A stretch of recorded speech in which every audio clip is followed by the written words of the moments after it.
हरे कृष्णा। राधे राधे। हम श्री कृष्ण चरितमृत श्रवण कर रहे हैं। आज का प्रसंग है पनघट पे एक प्रेम प्रसंग 4।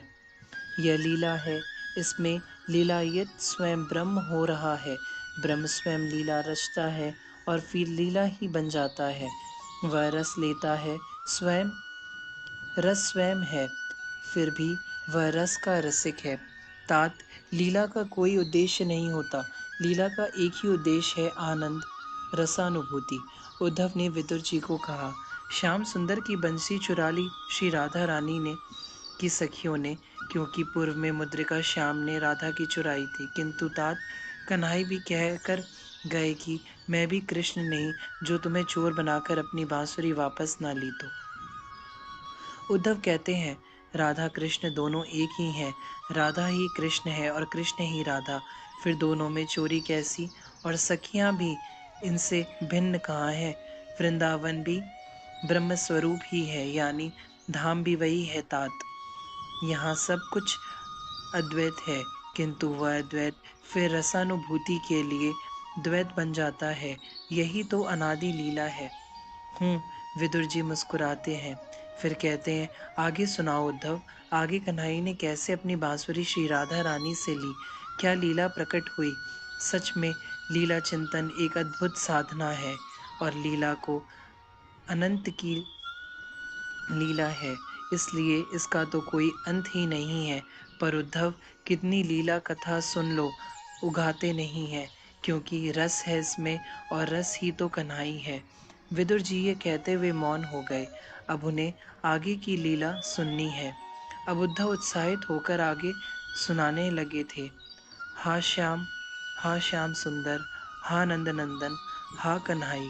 कुंज में ये आवाज धीमी धीमी आ रही थी। हा नंद नंदन, हा श्याम सुंदर।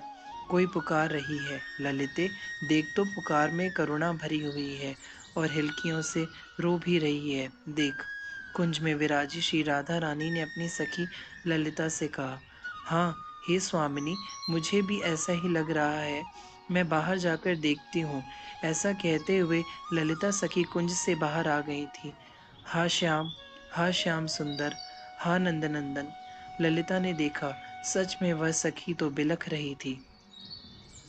सुनरी, तू कितनी व्याकुल क्यों हो रही है? क्या हुआ? और तू जिसका नाम ले रही है ना, वह तो किसी काम का ही नहीं है, बस ऐसे ही मीठी मीठी बातें करता है और उसको फंसा लेता है। तू भी लगती है उस छलिए के जाल में फंस गई है। सखी, मेरी बात मान, छोड़ दे उसे, वो तेरे लायक नहीं है। तू कहाँ? कोमलांगी सुंदर कोमल देह तेरा, क्या इतने सुंदर देह में रोग लगा रही है? मत कर प्रेम उस छलिए से। सखी हिलकियों से रो रही है वह सखी और ललिता को संबोधित करते हुए कह रही है, सखी यह तो प्रेम है। अब वे कैसे कहें कैसे नहीं, यह सब प्रेम कहाँ देखता है। तो मैंने भी नहीं देखा, बस प्रेम हो गया। मेरे यहाँ आए थे खिलखिलाते हुए, मुझे देखकर हंसने लगे।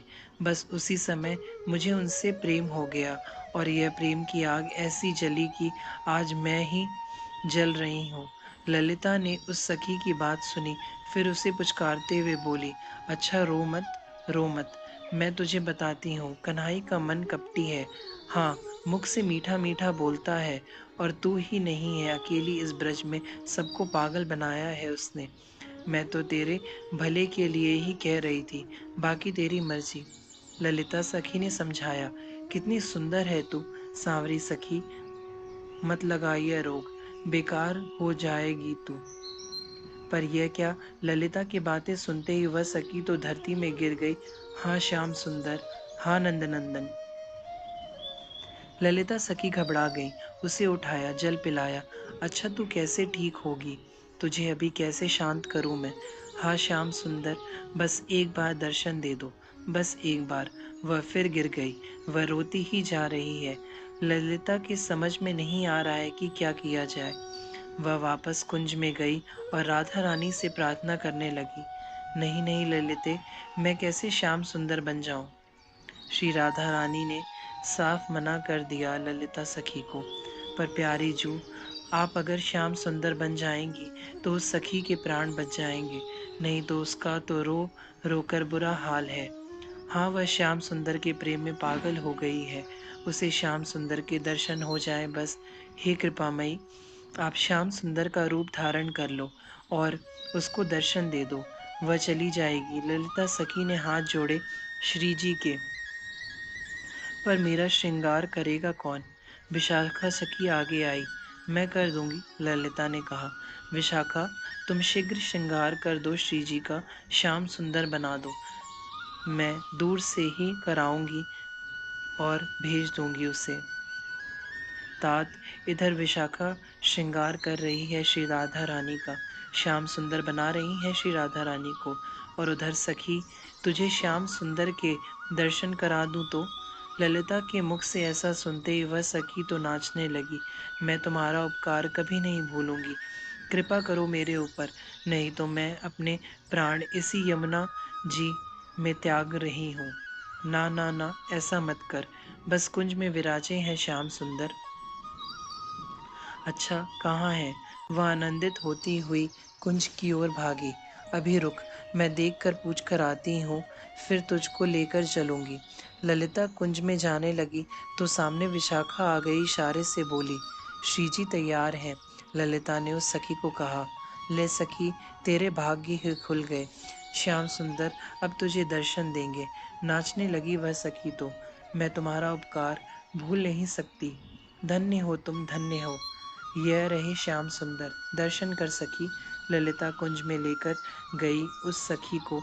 लताओं के मध्य राधा रानी श्याम सुंदर का रूप धारण कर कर खड़ी हैं। ललिता ने देखा, ये रहे श्याम सुंदर। वह सखी तो दौड़ी, हाँ श्याम सुंदर, चरणों में गिर पड़ी, हिलकियों से रो रही है। कहाँ थे आप? कुछ देर बाद वह सखी श्याम सुंदर बने श्री राधा को देखने लगी। हाँ, मेरे श्याम सुंदर, आप ही हो। लकुट पीताम्बरी वही है, मुकुट भी वही है, वनमाला भी वही है, आहा। और हंसी जोर से वह सखी, और बांसुरी भी वही है। यह कहते हुए सखी बने श्याम सुंदर ने राधा रानी के हाथों से बांसुरी छीन ली। चोर हो तुम लोग, यह कहते हुए कन्हैया हंसे, जोर से हंसे। ललिता सखी तो देखती रह गई, राधा रानी भी अब हंस पड़ी थी। मैंने कहा था ना सखी कि मैं तुम्हें चोर बनाऊंगा, आज देखो चोर कौन है बताओ। मेरी बांसुरी चुराई? ललिता सखी कुछ नहीं बोली, क्या बोलती। राधा रानी ने ही आगे बढ़कर कहा, पर गुरु तो आप ही हो। ये मेरी सखियां हैं, इन्हें कहाँ आवे चोरी करनो, आपसे ही सीखो है चोरी।